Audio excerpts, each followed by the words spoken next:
So I'll just invite you to do whatever you need, which you're all doing. So just to continue to encourage that.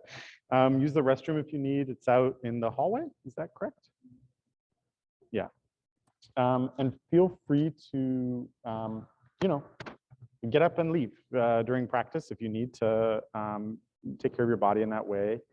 I've put out a couple of boxes of tissues and some hand sanitizer on the floor if you find you might need it. I'm feeling a lot of personally grief, to be blunt, but also just release in general in my life. And so I would invite you to allow that to happen tonight if you can. Definitely no pressure around that, but if you feel in your body that you need to let something go, even if it's just blowing your nose, doesn't have to be crying, right? Please feel free to use those. And we're gonna start with some foot massage in a minute here. And personally, my teacher always liked to wash their hands after foot massage. So if you want to do that, the hand sanit is there for that purpose, or if you need it at any point. We'll just take another minute or two. I do think that all the RSVP folks are here. And everybody has a bolster and a blanket. Cool.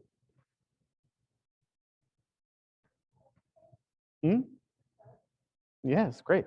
Yeah. As long as you can hear me, you can set up wherever you want. I've got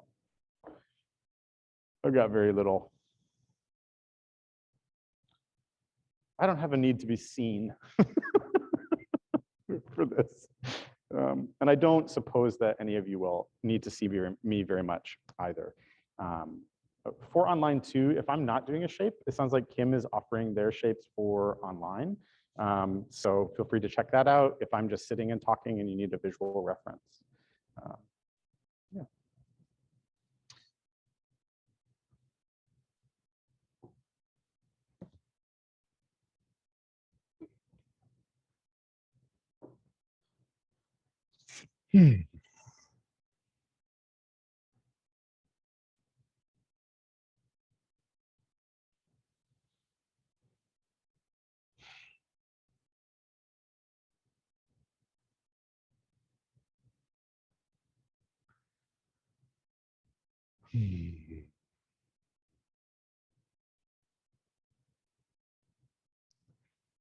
My name is Christopher, and I use he and they pronouns. And I'm really grateful to be here tonight as part of this experiment in space finding, whatever it is. Super grateful to be able to cover for my friend Avery in this moment. Truly. I'm going to offer some pretty low energy movement for most of the day or the evening. We're going to spend a fair amount of time on the floor. We'll start with some work standing to sort of get us out of the movement of the day before we jump right to laying on the ground for 30 or 40 minutes. And I like to offer philosophy as part of this practice. For me, the work of yoga, the work of liberation, social justice are tied in that they are deeply rooted in philosophy. And what I think I mean by that is that they are both dedicated to truths that come through experience, through lived experience, through witnessing and observing the reality as we experience it, which is a little bit different as a science than sometimes Western science modes of being can be. And so to encourage that in the way of being in the world, I like to offer philosophy as part of the class. So I'll be sharing a little bit in the beginning from the sacred texts of yoga and that lineage. And then at the end from some writings from Miriam Kaba, who is an abolitionist writer in the tradition of liberation. So I just want to preface that and sort of explain why I do it. Hopefully it won't be that unfamiliar to have text as a part of a yoga practice. So to begin, let's just find a really conscious way of orienting to the space that we're in right now. That could look a couple of different ways, and I'll just walk us through a quick version of each. So the first is going to be just actually looking around us, but in a full circle. To do that, we're gonna gather the muscles in our legs and in our belly and use that core work to turn our upper body to the right or to the left, so that we almost get like a seated twisting shape. And then I'm just gonna cast my eyes around the space and I'm just gonna notice things. I didn't notice this mirror earlier when I walked in. Whatever it is, and as I'm looking, I'll allow my body to unwind back to face front.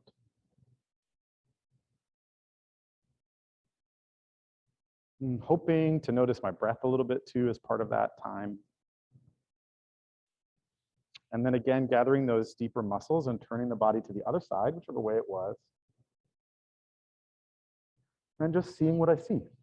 Bringing my eyes up to the ceiling, down to the floor. Watching as I unwind back to center. This is a practice I learned from a teacher and author and worker named Resma Menakem. It's a really useful practice. It takes about 30 seconds. Orient the body. Where am I? Here I am. The other is a little bit more spiritual, in my opinion. maybe it will be, maybe it won't be for you, which is to just hold in your mind a direction. And that direction is going to be the east. And you can turn to look that way, which I believe is this direction over here. Or you can just consider it. You don't really need to actually pull your whole body in that direction if you want to. We're just going to sit with this feeling of I'm thinking about and considering the east. This is where the sun rises. The element that I'll offer to correspond with that tonight will be fire. And what does it bring up to sit with the east and the element of fire? And then we'll turn one direction around the compass to the south. And here I'll offer the element of water.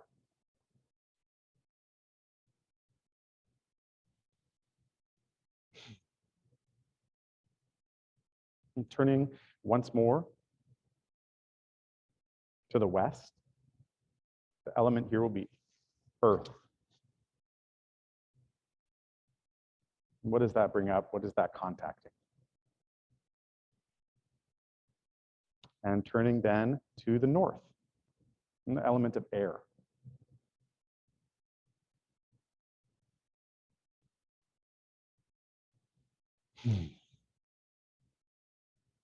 We'll let that go. Just another way to orient and ground into the space that we're in now. And we're all seated, and it looks like all legs crossed. So I'm going to invite you to widen that shape a little bit, maybe bring one foot out to balance. And we're going to take one foot, doesn't matter which, in your hand and just massage. So some ways to go about doing that might be to bend the fingers and use like the first knuckle to kind of push down. You might use the thumb, you might use the pad, and it may be nourishing for you to just like hold the foot. It doesn't necessarily need to be very effortful, but just starting to get out that effort of the day and get into a little bit of gratitude for what the foot did for you today. Generally moving center out. Noticing the arch and the toes. And as you work on that foot, I'll offer this little story from the Upanishads. The Upanishads are a collection of stories thousands of years old in the yoga science tradition. That's where the Bhagavad Gita is found. Actually, the Bhagavad Gita is one part of one Upanishad. And this story is found in several of them. And it's about the elements that we deal with in our body, the senses and the breath. And one day they got into an argument. And they all wanted to know who was the most important. Eyes, sight, vision. Am I the most important? Hearing and ears. Am I the most important? Voice and speech, mind, breath, and air. And they had to go to their teacher to find out which of them was the most important. Working to the toes, if you haven't gotten that far, you could even potentially, not every foot can handle this, but can place one finger in between each toe or in between a few toes and get some space in there. Perhaps even lifting the foot up and rotating the ankle. Do you have any guesses as to which was the most important? Who has a thought?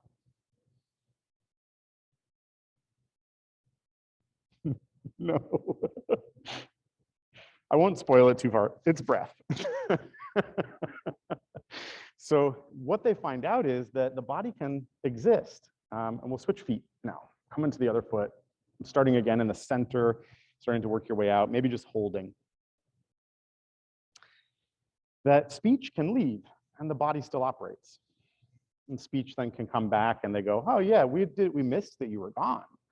But you know, we lived. But when breath begins to go, all the senses, even before breath leaves, they say, no, no, no, no, we can't have you go. The teacher didn't even have to tell them. It was through their own practice of leaving behind that they learned, right? So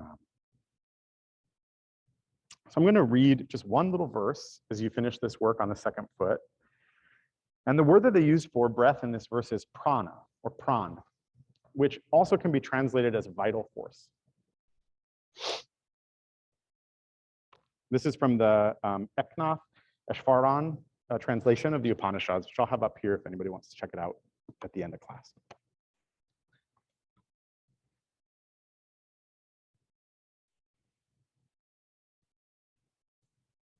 So again, we're talking about who is superior is a word that would be used often in a yogic text.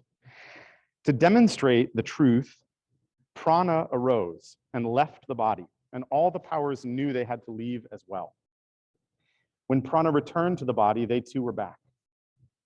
As when the queen bee goes out, all the bees go out. And when she returns, all return. So returned speech, mind, vision, and hearing.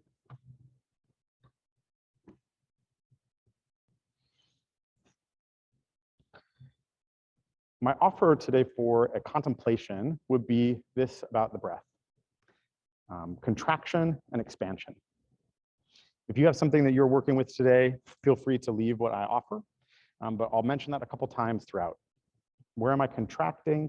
Where am I expanding? This is obvious, I think, sometimes in physical asana, pretty easy to grab when it comes to breath practice. And I'll invite too that philosophy does this to us also. In a world currently right now, I'm definitely feeling very pressured to only be expanding, only taking in new information, right? Knowing what's going on in the world, or rather to only be contracted and not let anything in. When we get overwhelmed, we tend to go to one or other of these extremes. It's natural. It's actually good for us, but not to remain there, right? So I'll offer this contemplation in whichever aspect of the practice suits you tonight, contraction and expansion. Go ahead and wrap up the foot that you're on. And come back to seated. If you want to clean your hands, there's the spray. And for a moment, just to observe.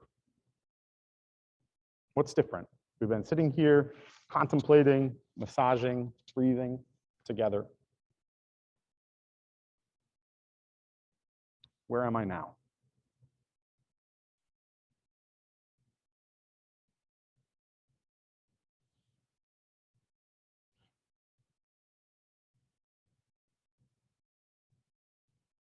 Beautiful. We're going to make our way to standing.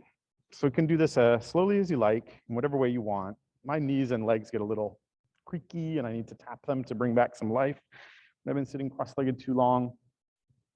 I'm going to come to standing and face really in whichever direction you like. It might be interesting to have the blanket under your feet for this next part, but if that begins to bother you, feel free to kick it aside.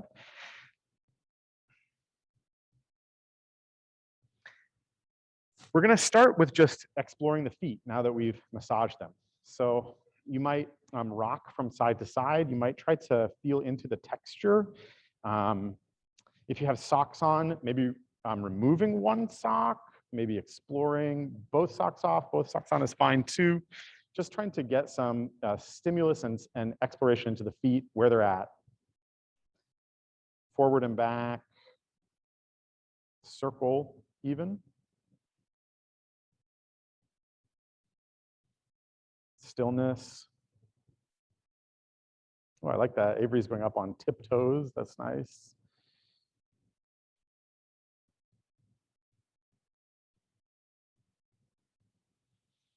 I like to think about the feet almost like a tripod. So we have the ball of the foot, right? And then we have the outer part near the pinky toe that would be one of the other tripods. And we have the heel.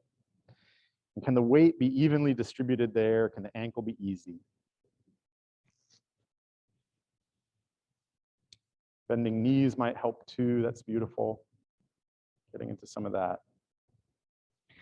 And we're going to take that and move it into some pelvic clock or hip rotation that we'll do standing. We'll come back to this on the ground too.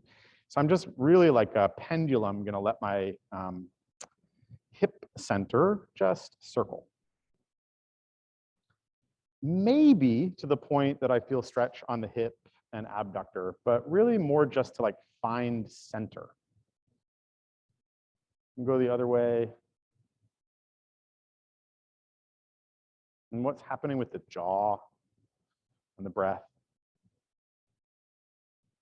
when we move the lower body.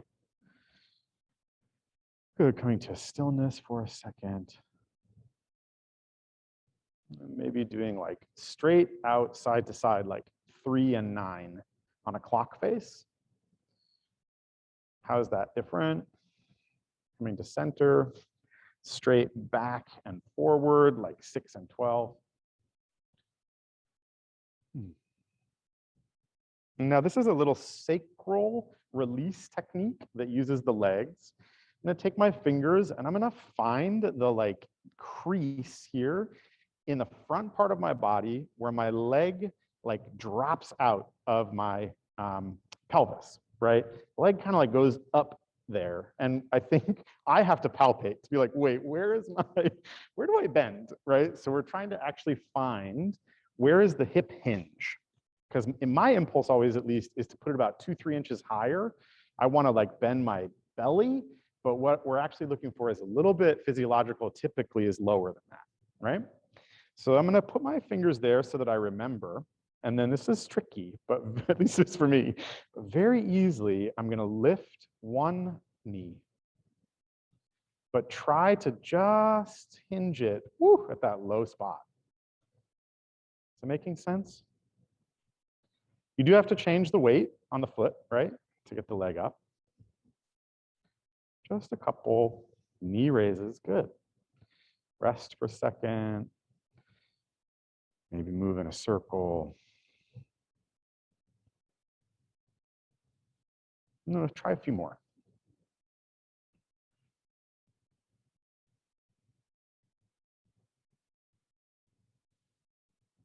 Good. Coming to rest.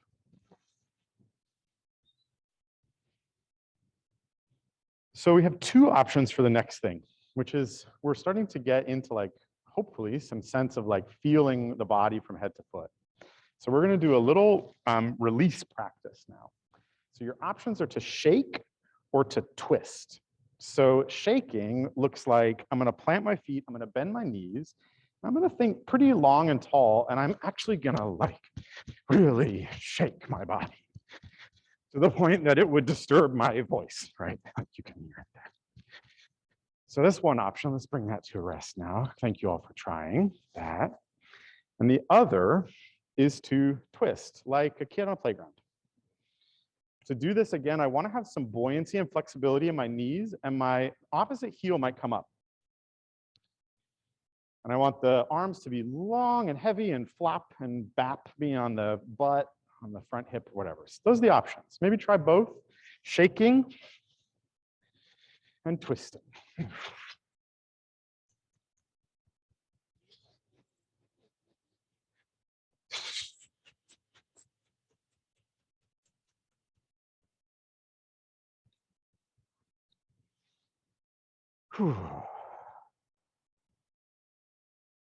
Good. Stamping is very good too. Good release. It's great. Bringing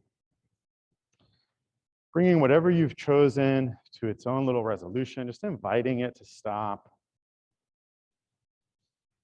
Finding that breath, that grounded stance. We're really already in an asana shape here, right? Tadasana or Samasthiti.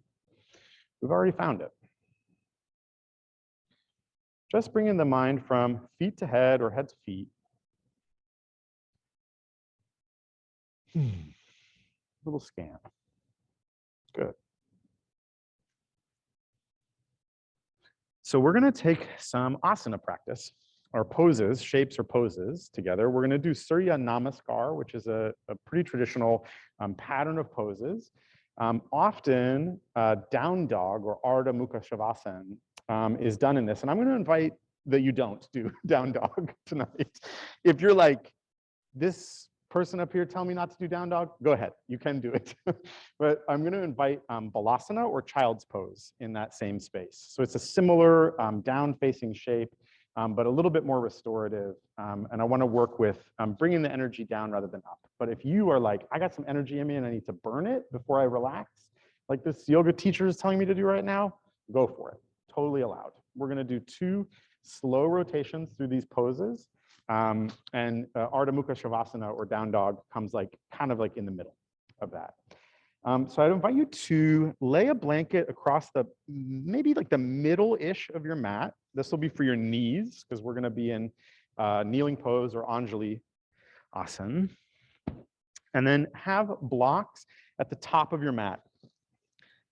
Even if you don't typically use them, we're going to experiment with them in a transition. So I'll invite them to be present. But again, you know your body better than I do.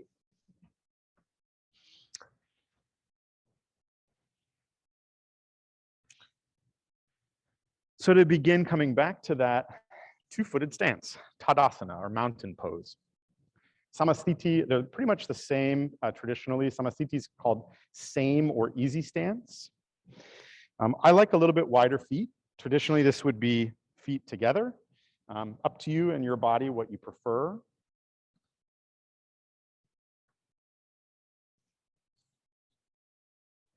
And coming back to expansion and contraction. We're going to do this shape, right? We breathe in and we bring our arms up, right? Ardha Ustasana. This is expansion, right? And then we fold our hands at our heart center, contraction. And you'll see this repeated throughout Surya Namaskar. So again, breathing in, arms up. Breathing out, hands to heart center. Tadasana. Breathing in and bringing arms up, heart can lift. As you exhale, hands come to heart center, hips go back, knees bend, and we easily move forward into Uttanasana, can bring hands to blocks, head falls loose. Deep knee bend, especially if this is the first forward fold you've taken today. I bring my legs a little wider to make some room for my belly. Take a few breaths here. Uttanasana, forward fold. Finding hands on the blocks, maybe the knees, maybe the ground. Pushing into them and just bringing the heart up, Ardha Uttanasana. So the low back is nice and long here. Again, where's that hip hinge, right? Inhale, exhale, draping back down, Uttanasana. Repeat that sequence once more. On the inhale, pushing up, the heart up, Ardha Uttanasana. Exhale, folding forward. Taking the blocks with the hands and moving them back to the feet, next to the feet. Bringing the weight back in space just a bit. Pressing into the blocks, lifting the right foot and bringing it back behind you to a lunge shape. Bringing the knee gently down. And this here already is Anjaneyasana. We're already in that lunge shape. If you want to deepen this, you could bring that knee back up. Or you could come up off of the blocks, hands on knee. Breathing in, breathing out. Finding the weight of the hands on the blocks again, at least it's easier for me. I'm gonna bring my hips back in space, bring my knee back to other knee, and I'm gonna come down and find child's pose, Balasana.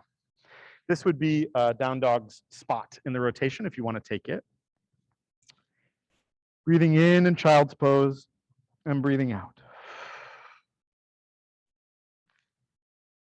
On the next inhalation, bringing the chest up, we're going to do cobra pose, bhujangasana. If you like this shape with elbows here, this is also great.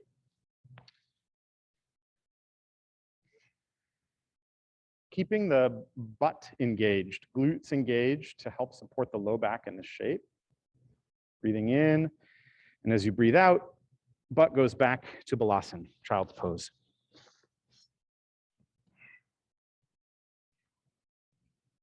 Breathing in and breathing out.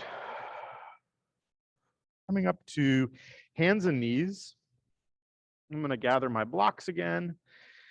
And this time I'm going to bring my right foot up in between the blocks, leaving my left knee back into this lunge shape again. Again, you could go arms up to really deepen this, or it could just be hands forward, doing that nice stretch across the low body. Breathing in and breathing out. Pressing into the blocks, I'm going to tuck my toe, gather some force, and come back to standing and drape into that forward fold, Uttanasana. Breathing in and breathing out. Pushing hands firm, lifting heart, Ardha Uttanasana. Breathing in, breathing out, forward fold.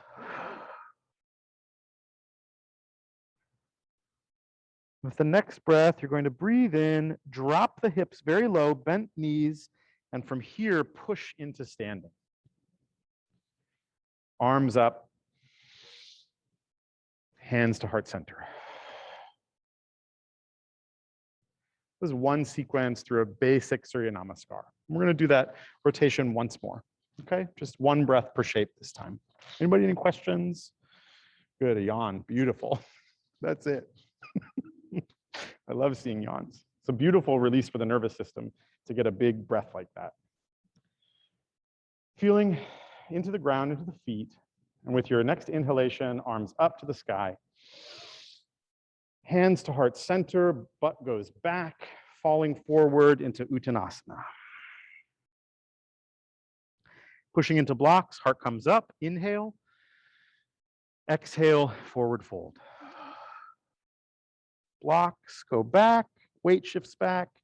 Inhale, right foot back, right knee down. 2 breaths here, inhale and exhale.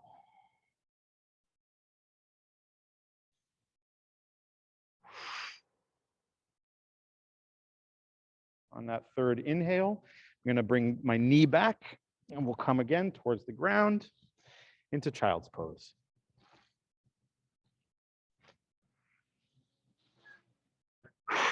Two breaths.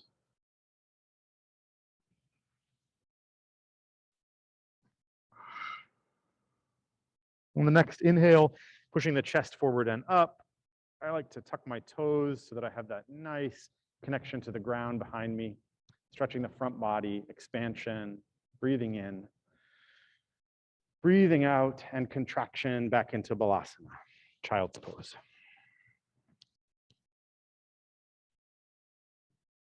Breathing in and breathing out. On the in-breath, coming up to hands and knees, making space for this lunge shape, gathering my blocks, and then the right foot comes up to stretch the left front leg. Left knee is down. Breathing in and breathing out.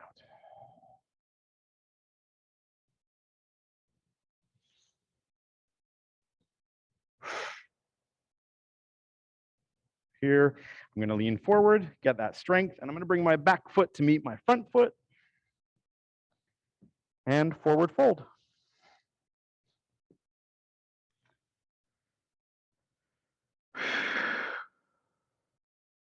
On the next inhale, butt goes very, very low so I can use the strength of my legs to come to standing.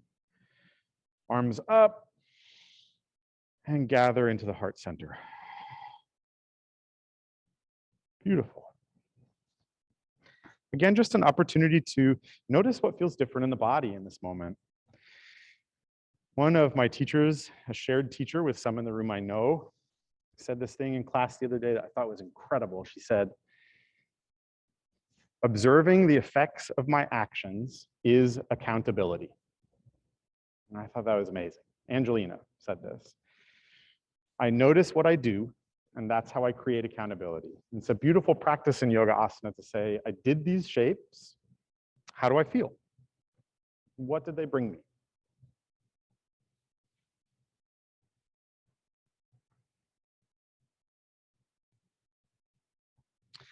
I'm going to do one last standing shape here.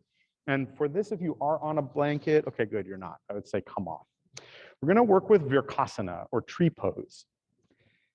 For this, though, sort of like my invitation to do Balasana instead of downward dog, I'm going to invite that you don't go to the full high leg in the knee. This is tree pose, right? All the way here, all the way up like this. Just to bring the foot to the ankle. So I have my right toes on the ground. My right foot is kind of draped over my left ankle. And my knee and leg are in external rotation, right? You can do whichever side you want. So both feet are flat, or sorry, my left foot is flat, and the other one is just pressed up against it. Can have hands high, hands at heart center, hands on hips.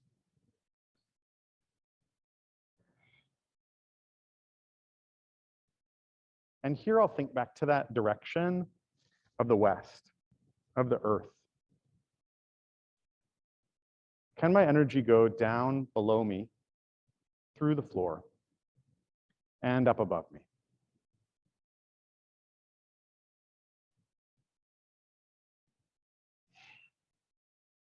Just a little bit of a twist in the shape of the body. Definitely more on the expansion side. Inhale and exhale. Bringing the hands to hips or to the center of the body and replacing both feet flat on the ground. I'm going to do an inventory side to side. What's different on the side that was just open and on the side that was supporting?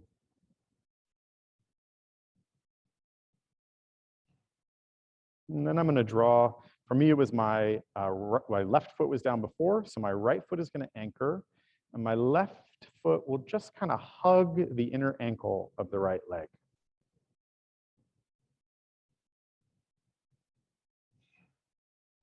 Knee is open. Hands at heart center, they could be lifted. Virkasana or tree pose.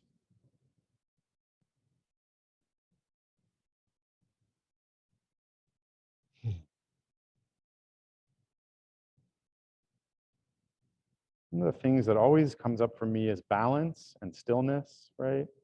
Movement, the conversation there. Inhale and exhale.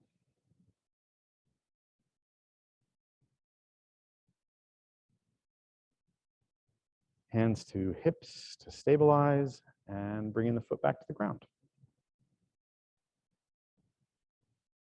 Last little inspection, maybe some movement of the toes and the feet. Gripping on that mat.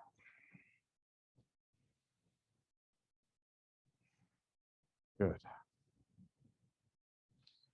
I'm going to move to the floor for most of the rest of the time. I would say you might want to move the blocks to like the middle of the mat off to the side so that they can be where your hands will be for most of the time. If you have a bolster, also sort of drawing that so it's within hand's reach at the middle of the mat. And we're going to start on hands and knees before we get fully to the ground. We're going to do cat-cow. Some things to think about for this are fingers can be quite easy. This was something, I don't remember when I learned this, but my impulse was always to make my fingers super wide on the ground. And apparently this is not good for those of us with sensitive wrists. We want actually to have very easy forward-facing fingers. It's less pressure on the wrist joint. If wrists get uncomfortable to you, you can switch to fists on the ground. Or even put hands on a block. This often is much more generative for folks with pain in the wrist or fingers. Good. So just trying to find where you are now. Can you imagine, is there a straight line at the hamstrings? Is it at an angle? It's totally fine. Just like inspecting the parts of the body that we don't normally think about. Are the toes tucked, or do you like a flat back foot? And to begin, can we find like neutral? Like where does the spine feel like it would be flat? Good. And sort of move it a little bit up, a little bit down. Are you still breathing? I've been distracting your mind. And from here, on an inhalation, dropping the spine, right? Dropping the center of the spine. Hips tilt, head comes up maybe, shoulders droop maybe, and the breath comes in. And when we exhale, we move to that cat shape. Back arches, blow the air out. Nice and easy. As you draw the air in, you go to that cow shape. And on in your own breath. Don't feel you need to follow my instruction for this, really in your own body. Moving luxuriously, moving with curiosity.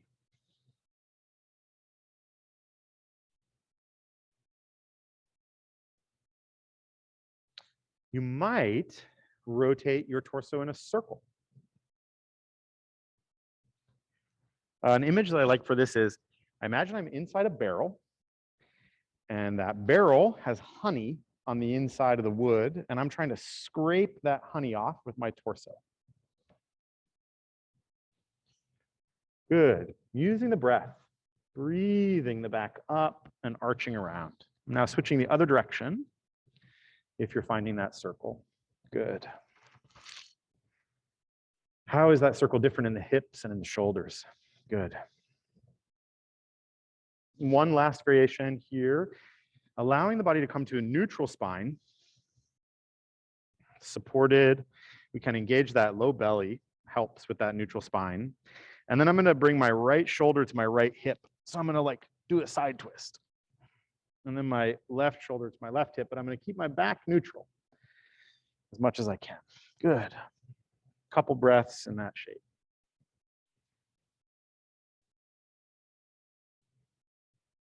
Good.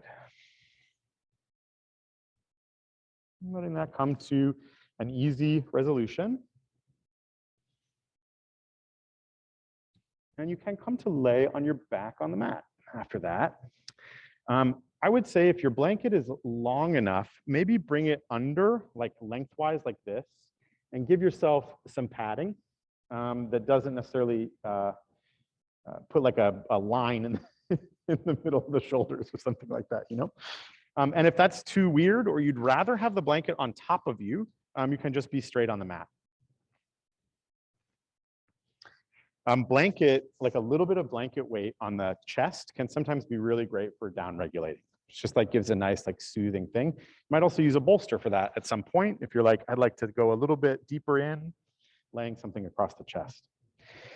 So as you find this laying on the ground, I'll invite one of my favorite stretches ever, which is whatever stretch you would do if you were lying in a giant bed.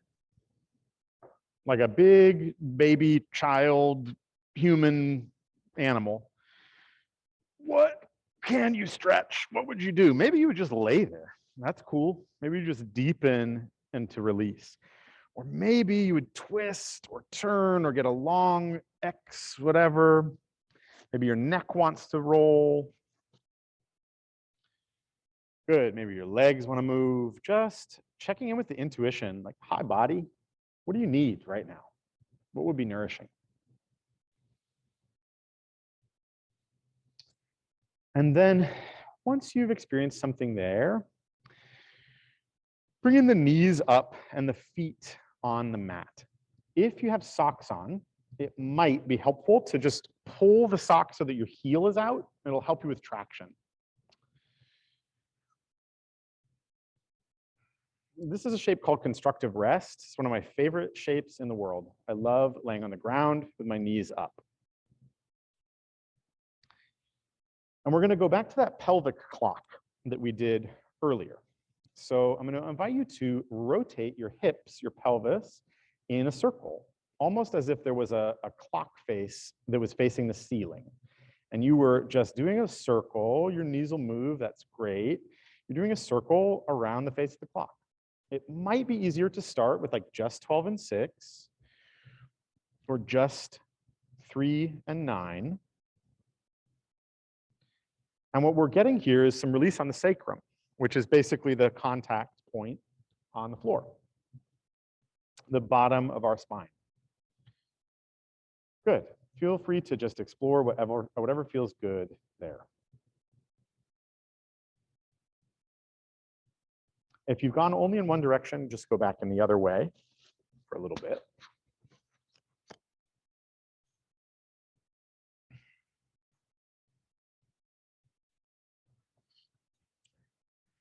Good, letting that come to a rest. Next will be a quadricep stretch for laying on the back. This is a little bit complicated sounding the first time, so I'll do my best to talk you through it accurately. If you want to turn your head and look, you can. It tends to be like, oh, great, once you get there, but it's a little bit wordy to find the spot. So what we're going to do is bring both of our knees and feet up, right? So almost like a tabletop, but towards the ceiling. Then I'm going to take my right foot and I'm going to move it on an angle to my left butt. I'm going to take my left hand and I'm going to reach down and grab my right foot. I'll do that once more. It's a little hard. Right foot is going to move down to my left butt. Left hand is going to take that right foot. And then I'm just going to set this leg situation down. Yeah, good. You feel a stretch in the quad area, hip, yeah, good. One thing to check in for is that we're not hiking the hip up too much one side or the other. So use that interoception that you built up in those pelvic clocks. Am I even roughly one side to the other? We'll just lay there and let that body weight gravity do its work on that right front leg and hip. Breathing in and breathing out. 2 more breaths.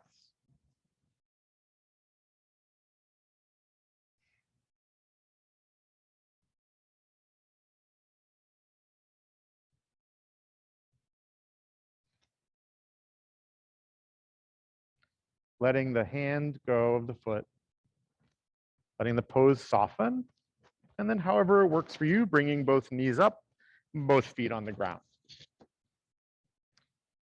Pause in between. We lift up both knees, and this time it's the left foot is going to go to the right butt, right hand to left foot. And then we set that down. Let that knee fall out. Beautiful.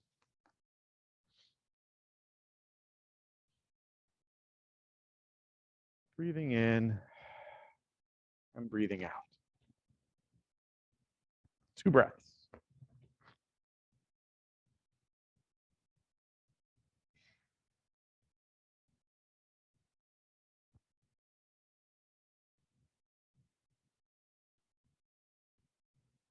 Good. Releasing and bringing both knees back up.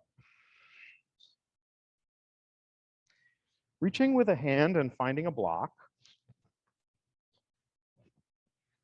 pressing the feet into the ground and gathering the strength of the low belly.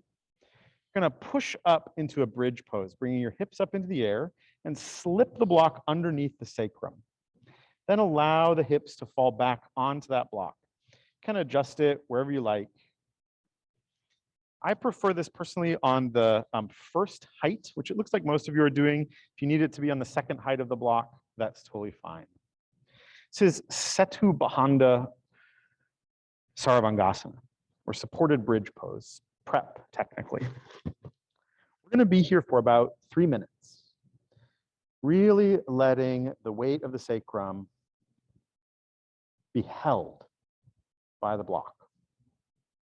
You can put the arms out wide at the chest. You can keep them on the hips or belly, even to the heart space.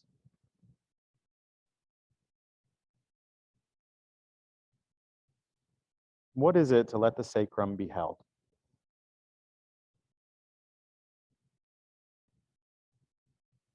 Setu Bandha Sarvangasana.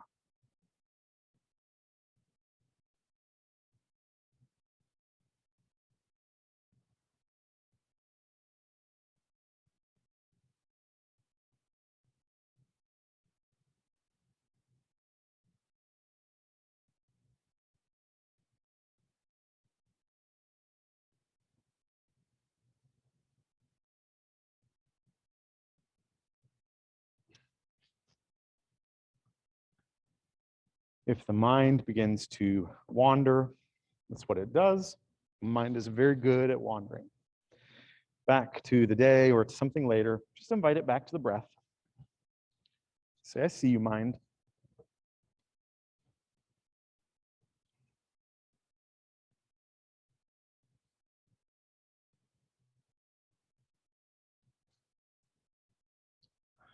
Just about another 2 minutes here. Sometimes it just takes time.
Another 30 seconds, letting that breath move.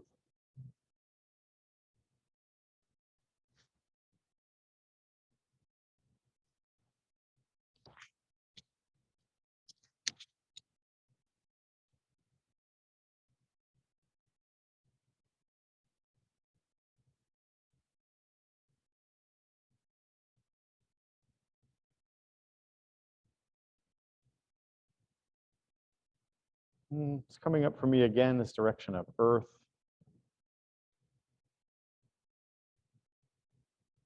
What can the earth hold for us?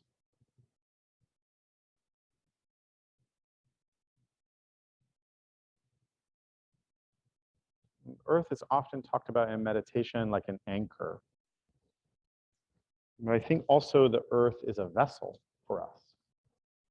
Can take some of what we don't need to carry anymore. And can there be an exchange with the earth below us?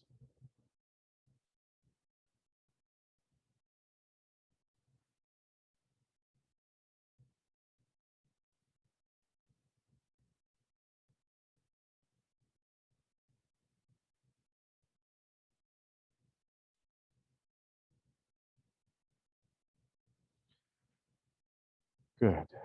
Inviting just a little bit of movement. Maybe it's just drifting the knees. Maybe it's wiggling the toes. If you have the block on a higher than the lowest setting, I'm going to invite you to bring it to the lowest setting for this next step. We're going to do a psoas muscle stretch or a front leg stretch.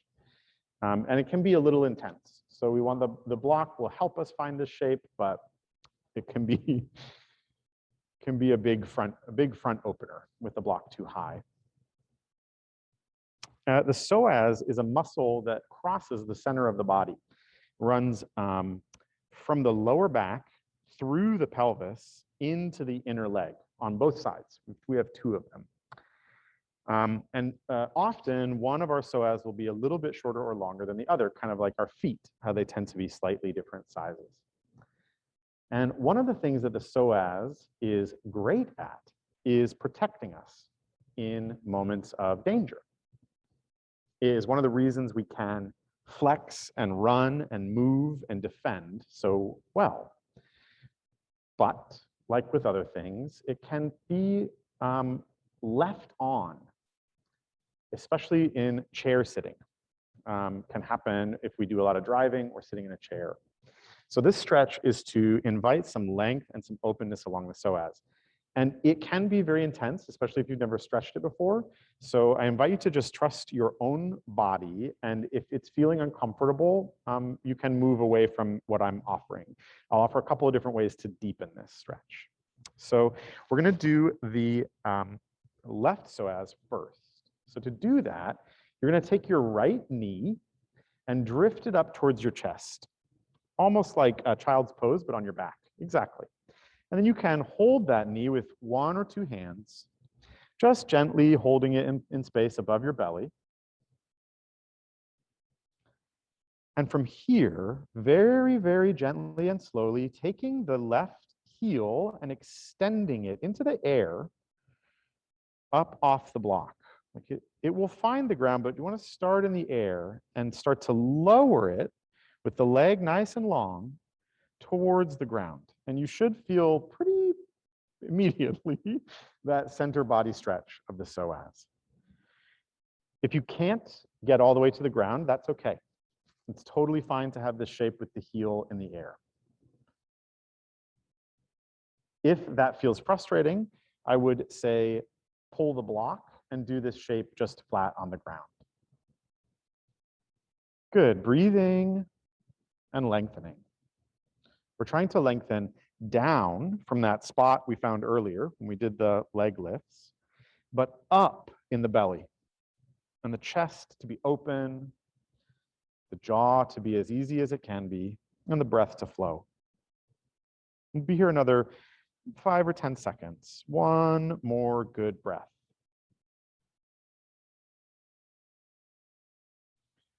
Good. On a release, let the right foot come to the ground very gently. Leave the long leg long, let the other foot come down, and then gather in the long leg. Beautiful. Just a moment again for that accountability witness. What's different?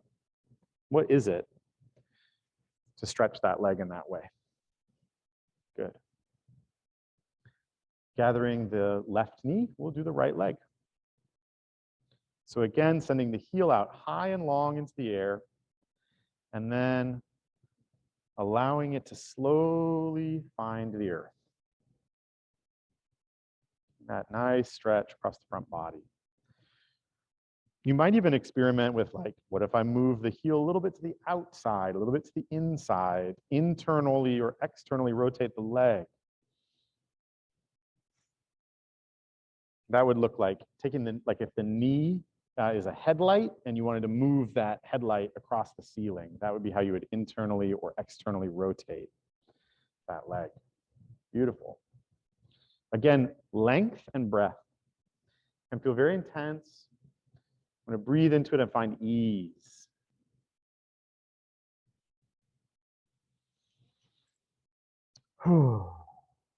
Even releasing sound too can be lovely and is welcome here. One more breath, and on the exhale, dropping that raised knee foot to the ground. And then gathering in the long leg. Or I see one of you staying out with both legs long. That's also good. It's a beautiful way to finish this, feeling that long stretch over both legs.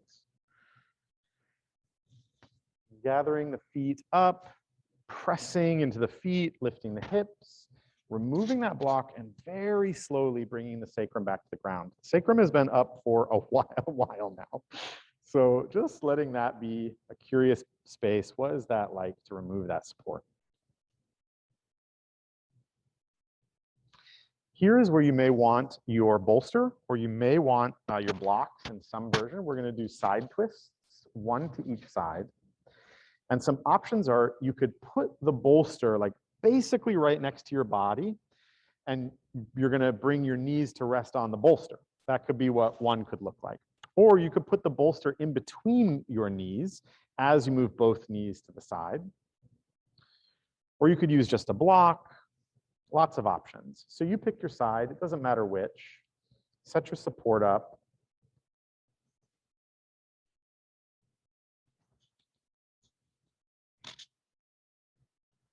Good, and I'm seeing beautiful options here. Some people have one knee on the bolster and the other leg out long. That's lovely. You might put both knees together and put both up on the bolster. Good, crossing the knees, another beautiful variation.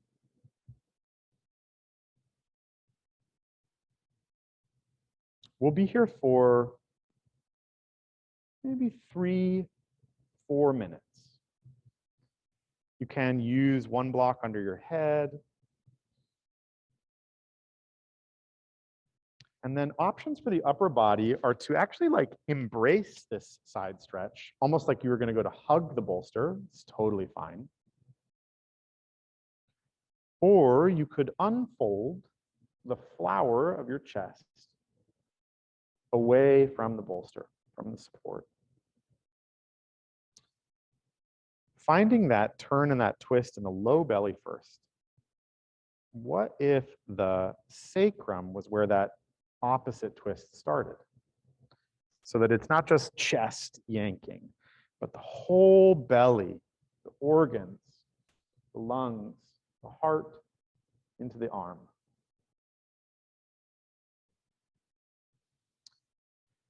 You might turn your head to face the long arm, or you might turn it back into the legs. This is called neck release, when we turn the head against where our shoulder is going. It can be really generative. Beautiful.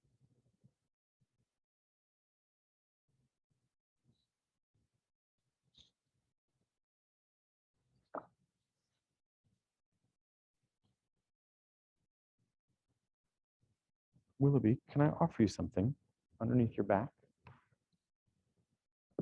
Yeah. Good? Good. Finding the breath and letting the weight of the body and the support of the earth do the work in this shape. Another minute.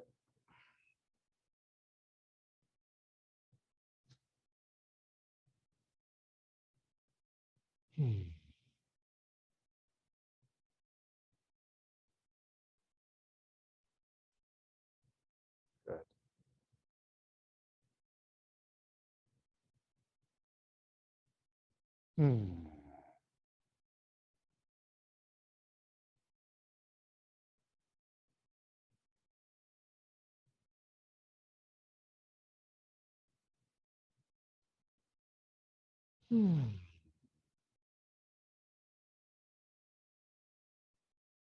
Before you begin to untwist, just noticing that you're about to untwist. Letting it be easy and on the long line of the body. Like if you have one foot up, send it down to meet the other foot before you open your hips. As much with gravity as possible, come back to lying on the back.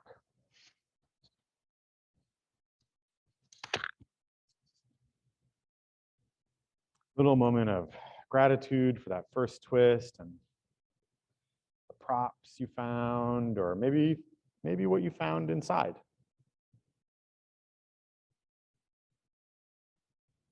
And set yourself up very slowly for the other side. With breath. Could be a different version. Could be a one leg, even if you did a two leg last time. Whatever's needed. Maybe this time you don't open the chest. Maybe this time you do.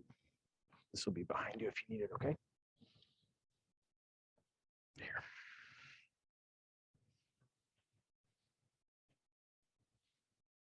And again, reminder of the twist, that the twist in the upper body, the twist away from the legs, starts in the belly.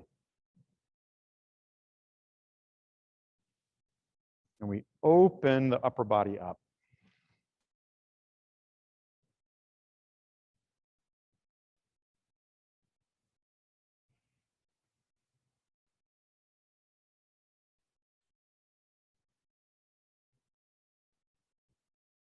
Breathing deep, 2-3 minutes. Feel free to make whatever adjustments you need while you're here. Moving the head from side to side. Maybe the bolster needs something else under it, or maybe you need less bolster.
Beautiful.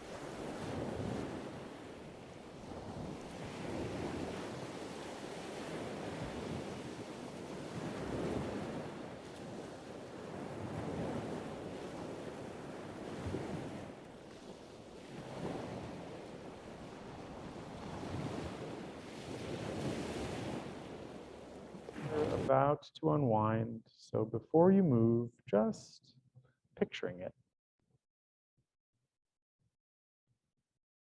Finding the easy path. Really generous. You all are being very generous with your bodies. Beautiful honor to witness it.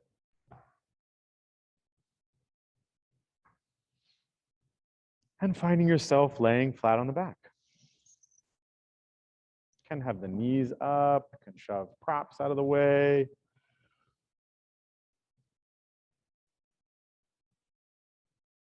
Just another moment of reflection. We're going to do one more shape before we find Shavasana or corpse pose, which is my favorite of the poses. Do one more shape before we rest. For that, we're going to do legs up the wall variation. I don't want to move you all to walls, although if you're like, I'm going to a wall, I won't stop you.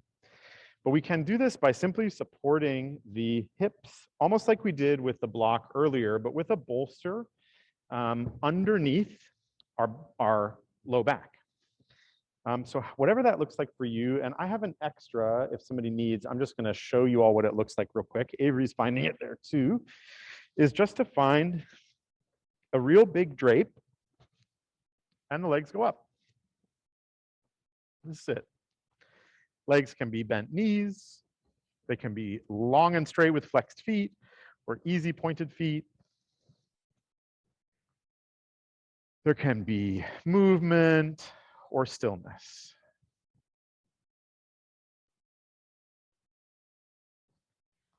This will be our inversion for this evening's class.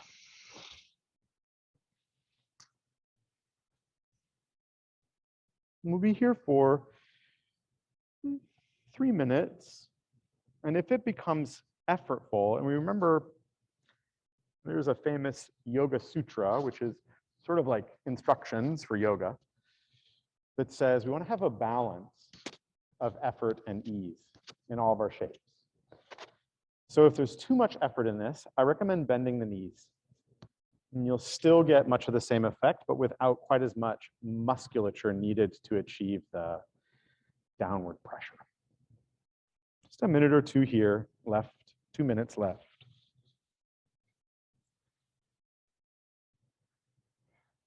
Legs up the wall. This is really an inverted Dandasana, or Paschimottanasana almost.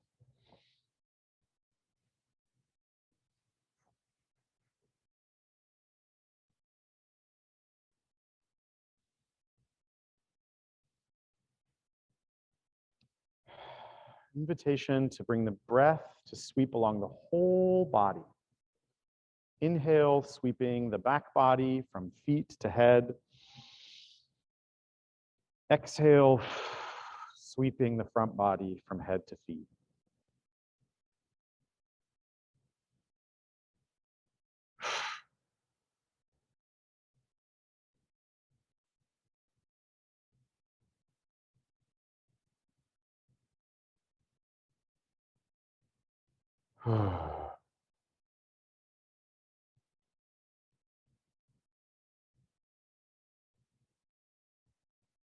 Good. Gently bending the knees, drawing in to hug them into the chest.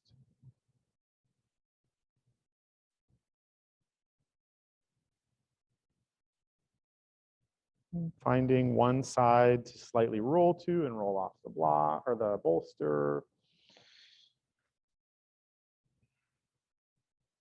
And we're going to move into our last asana pose, which is Shavasana or Shavasana, corpse pose.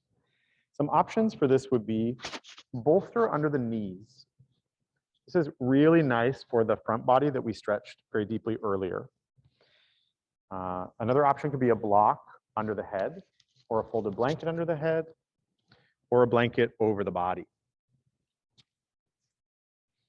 Or just laying on the ground. No props needed.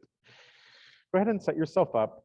We'll be here for our longest amount of time, probably about 4 minutes.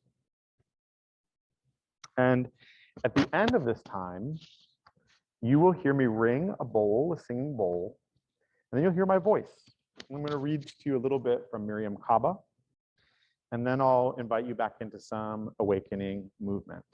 But you'll have the next 3-4 minutes on your own to rest.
What I'll read here is the voice of Miriam Kaba from a chapter called Hope is a Discipline.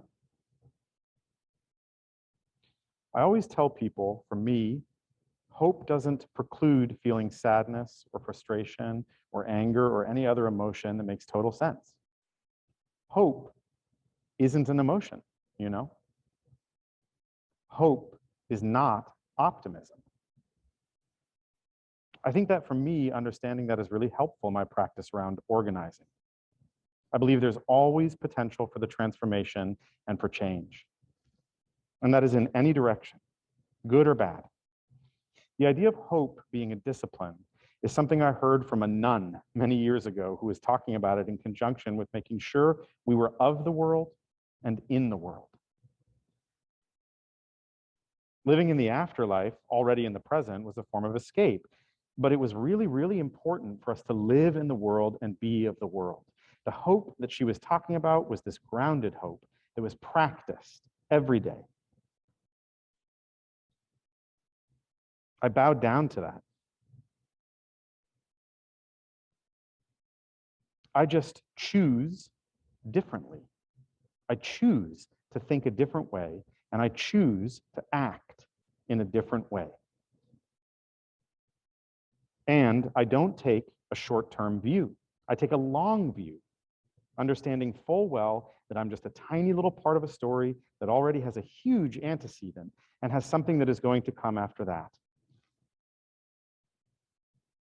This also puts me in the right frame of mind, that my little friggin' thing I'm doing is actually pretty insignificant in world history.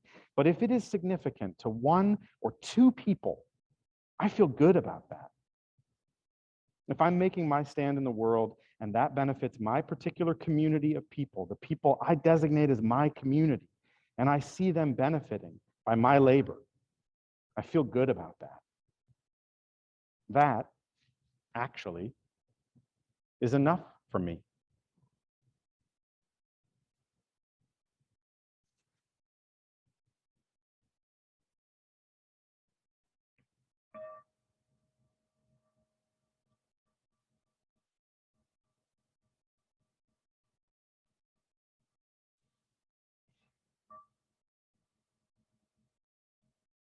Bringing your mind back into your body, back into your feet and your hands.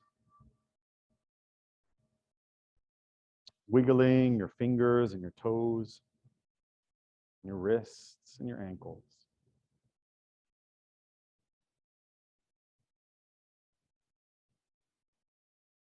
Imagining a pathway to a seated position for yourself, keeping this internal compass that you have, and then following that little pathway. It might be bring your knees up to the side, it might be rolling forward,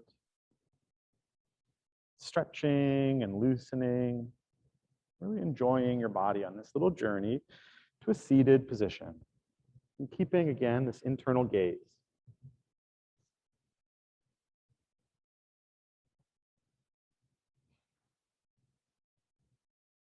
Can be seated cross-legged or in hero's pose.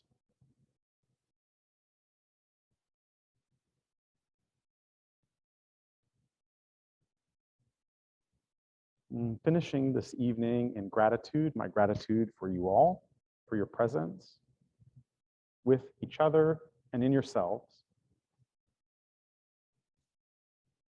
My gratitude to the lineage of yoga, thousands of years, thousands of teachers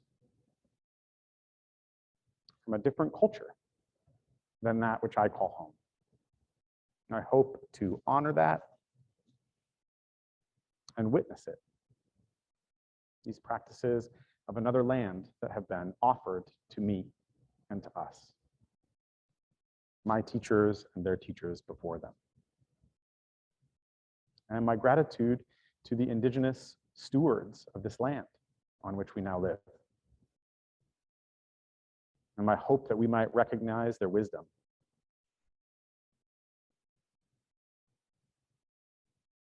In this time.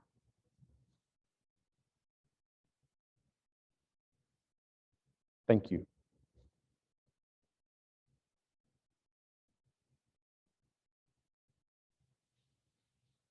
If